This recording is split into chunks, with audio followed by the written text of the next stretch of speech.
इस बार गांव में ठंड कुछ ज्यादा ही पड़ रही थी। कई लोग तो रजाई ओढ़कर अपने घरों में दुबके थे। हवा चुभन भरी थी।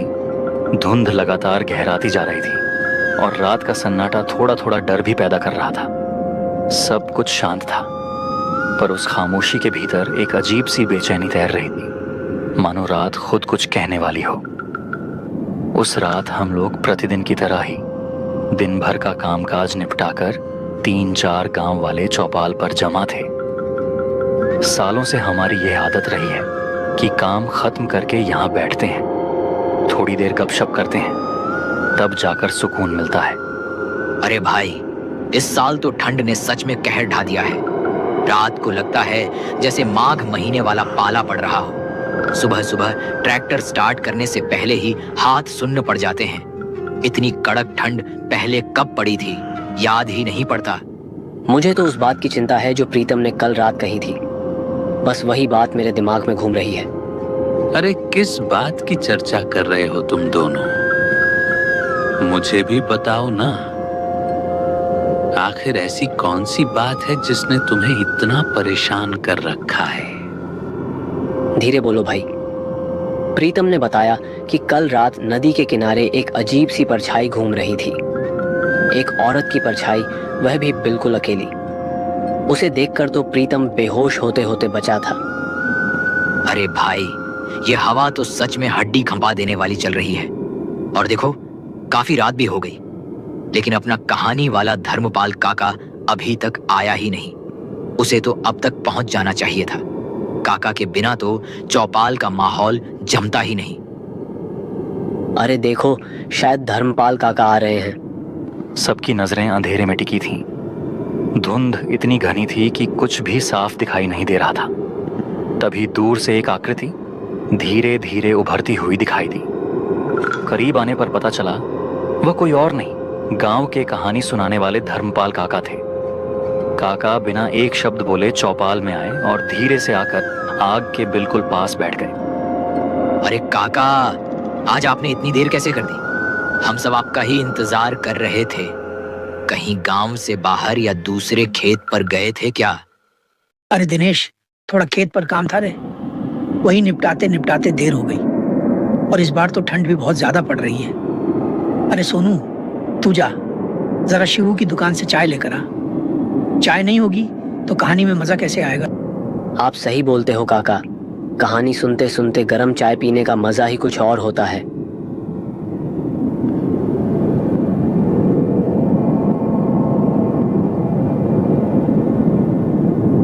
और आपकी कहानियां तो एकदम सच्ची लगती हैं काका। ऐसा लगता है जैसे सब कुछ अपनी आंखों से देख रहे हों। बस कर रे ज़हीर, तू मेरी इतनी तारीफ मत कर। आज जो कहानी मैं तुम सबको सुनाने वाला हूँ वो कोई आम कहानी नहीं है।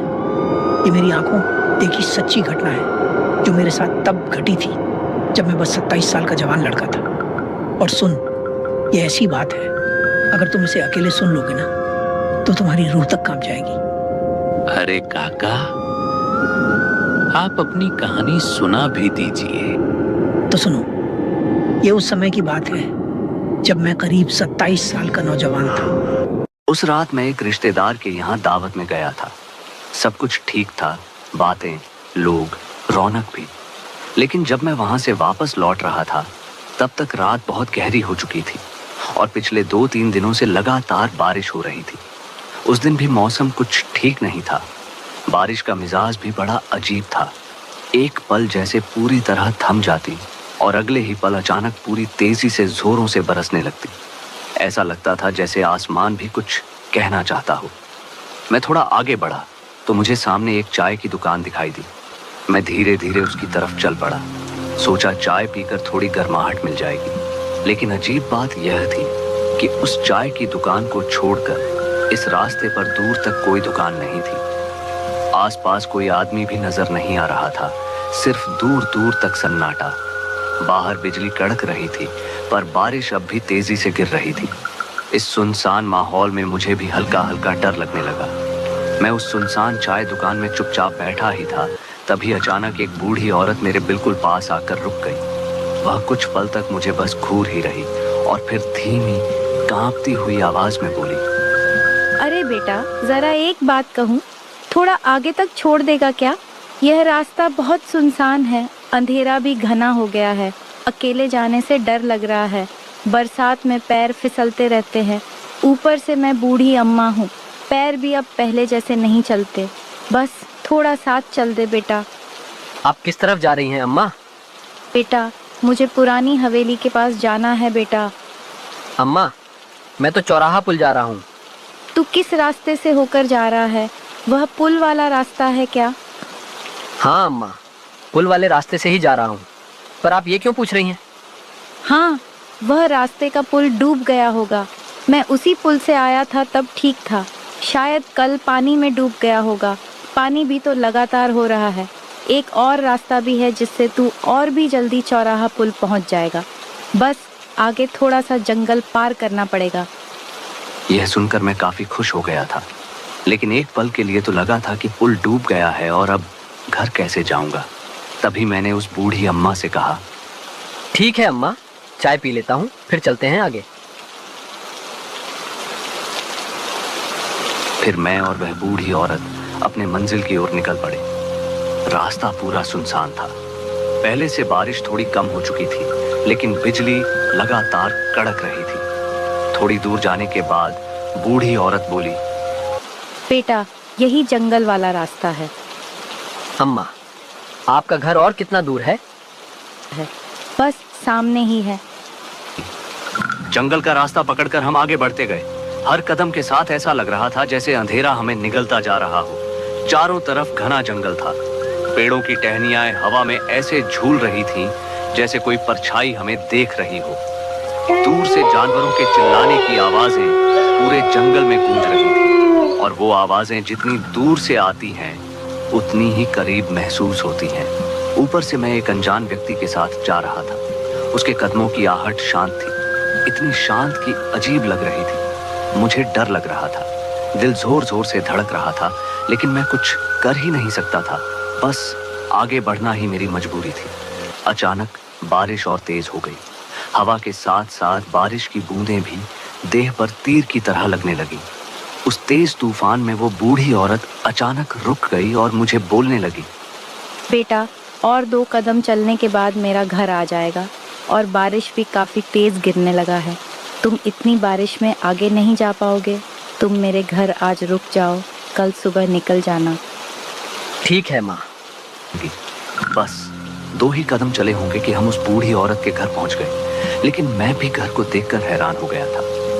इतने सुनसान जंगल में ये बूढ़ी औरत अकेली रहती है, मुझे विश्वास नहीं हो रहा था। वैसे अम्मा, अभी आप कहाँ से आ रही थीं? अरे, मैं अपनी बेटी के घर से लौट रही थी। मैं मन ही मन सोचने लगा, कोई बेटी अपनी माँ को इतनी रात को थोड़ी छोड़ सकता है? मुझे इस बात पर बिल्कुल भरोसा नहीं हुआ, और बारिश से रुकने का नाम नहीं लिया। आसमान काली घनी घटाओं से ढका रहा। बारिश लगातार गिर रही थी। तभी एक जोरदार बिजली गिरी, जैसे सब कुछ शांत हो गई। अचानक कहीं से किसी औरत के चिल्लाने की आवाज आई। मुझे ऐसा लगा कोई आसपास से चिल्ला रहा है, लेकिन मैं जब घर आ रहा था तब साफ साफ देखा था कि इस घर के अलावा आसपास कोई एक भी घर नहीं था। फिर ये किसकी चिल्लाने की आवाज थी? अम्मा, घर में और भी कोई है क्या? नहीं बेटा, घर में तो कोई नहीं है। इस पूरे जंगल में मेरा ही अकेला घर है। लेकिन अम्मा, मैंने तो किसी लड़की के चिल्लाने की आवाज सुनी थी। अरे बेटा, आपका वहम होगा। किसी के चिल्लाने की आवाज तो नहीं आई थी। मुझे यहाँ पर सब कुछ अजीब लग रहा था, जैसे कि यह सब कुछ कोई करवा रहा था। हम दोनों वहीं खड़े बातें कर रहे थे कि अचानक मेरी आंखों के ठीक सामने से एक लंबा सा झुका हुआ साया तेजी से सरकता हुआ जा रहा था। उसकी हरकतें इंसान जैसी नहीं थी, और एक पल को लगा जैसे कोई डरावना साया की तरह गुर्राता हुआ जीव अंधेरों में छिपकर हमें देख रहा हो। वो बूढ़ी औरत ठीक मेरे सामने खड़ी थी। उसकी नजरें ऐसी थीं मानो सीधे मेरी आंखों में घूर रही थी। तभी अचानक आसमान चीरती हुई एक जोरदार बिजली गिरी। इस एक झटके के लिए वह बूढ़ी औरत का हुलिया एक भयानक रूप में तब्दील हो गया। उसकी आंखें भूत जैसी लाल हो चुकी थीं और शरीर जगह जगह से कटा पटा था। तभी हवा में धूल का एक भभका उड़ा। थोड़ी ही देर पहले मैंने एक पल में जो देखा, उसका मौका देखते हुए मैं जितनी तेज दौड़ सकता था उतनी तेज दौड़ा, जब तक कि वह भयानक जंगल पार नहीं हुआ। बारिश रुकने का नाम ही नहीं ले रही थी और बिजली भी बार बार कड़क रही थी। काफी देर लगातार भागने के बाद आखिरकार मुझे दूर एक गांव दिखाई दिया। जैसे ही मैं गांव के भीतर पहुंचा, मेरी नजर एक ऐसे घर पर पड़ी जिसके बाहर कुछ ग्रामीण बैठे थे। मैं सीधा उन्हीं की ओर बढ़ गया। अरे कौन हो भाई, इतनी रात को कहाँ से आ रहे हो? मेरे साथ जो भी घटा था, हर बात मेरी उन गांव वालों के सामने बताई। मेरी बातों को सुनकर वे सब स्तब्ध रह गए थे और मेरी तरफ देखते रहे। अरे भाई, वहाँ नीचे देखते रहोगे क्या? ऊपर आकर बैठो। मैं कांपते कांपते ऊपर गया था और सबके बीच बैठ गया। मेरी हिम्मत नहीं हो रही थी कि मैं वहां से घर की तरफ जाऊं। आज मेरे साथ जो हुआ था वही बार बार जहन में घूम रहा था और उसे सोच सोच कर मेरा डर और बढ़ रहा था। ऊपर से जोरदार बिजली यह बोल रही थी और पानी झरता जा रहा था। क्या तुम उसी छोटे जंगल वाले रास्ते से आए हो? अरे भाई, उस रास्ते में तो अक्सर अजीब अजीब घटनाएं होती रहती हैं। अच्छा किया जो तुम वहां से भाग निकले, क्योंकि कुछ साल पहले उसी रास्ते पर एक बूढ़ी औरत का घर था। उस दिन भी जोरदार बारिश और तूफान चल रहा था। तभी एक भारी भरकम पेड़ उसके घर पर गिर गया। वह वहीं दबकर मर गई। तभी से लोग उस जंगल से होकर आने जाने से डरते हैं। उस रास्ते की रात में तो हवा भी अजीब सी लगती है। उस रात मुझ में इतनी हिम्मत नहीं बची थी कि घर वापस जा सकूं। गांव वालों से थोड़ी देर बातचीत करने के बाद एक काका ने मेरे लिए वहीं सोने का इंतजाम कर दिया। मैं चारपाई पर लेट तो गया, लेकिन आंखों में नींद का नामो निशान नहीं था। रास्ते में देखा हुआ वह भयावह मंजर बार बार दिमाग में घूम रहा था। मैं जितना सोने की कोशिश करता, उतना ही डर मेरे भीतर जाग उठता और मुझे पूरी रात जगाए रखता। अगले दिन सूरज की पहली किरण पड़ते ही मैं जल्दी से अपने घर की ओर लौटा। रात का डर अभी भी मन में ताजा था, इसलिए गांव से निकलते वक्त भी मेरे कदम अपने आप तेज हो गए। उस रात के बाद मैंने कसम खा ली थी कि जिंदगी में कभी भी शॉर्टकट नहीं लूंगा।